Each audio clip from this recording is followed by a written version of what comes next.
गंगा माई का ऊंची अणरिया ठाड़ी तिवैया रोवे ठाड़ी तिवैया रोवे हो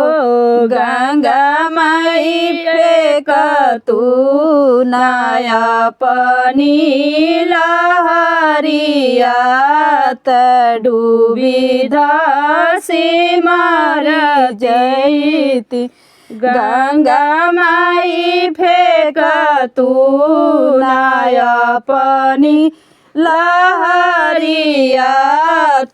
डूबी धसी मरी जैती किया तोरे बहुअर नैहर दुख किया तुहरे ससुर दुख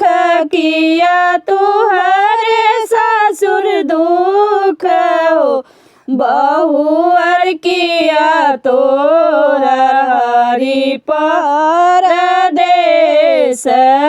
कवन दुख रोवे बहुअर किया तोर हरि परदेस कवन दुख रोवेलु नहीं मोरे गंगा माई नैहर दुख नहीं मोरे ससुर दुख हो गंगा माई नहीं मोर हरि परदेस कोखिल दुख रोइल गंगा माई नहीं मोर हरि परदेस कोखिल दुख रोइल चुप रहे तिवई चुप रह जानी रो मारहु तिवई अपन बलक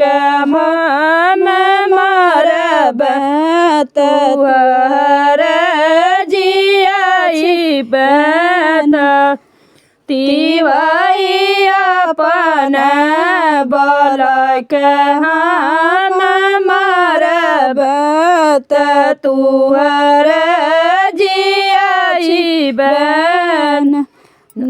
नून मत मिलेला उधर रत तेल बे वहर मिल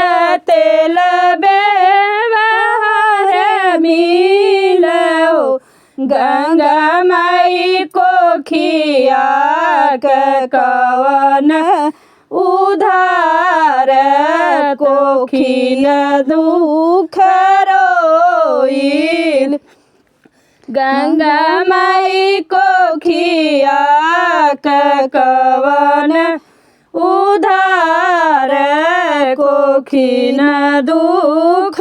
रोइल।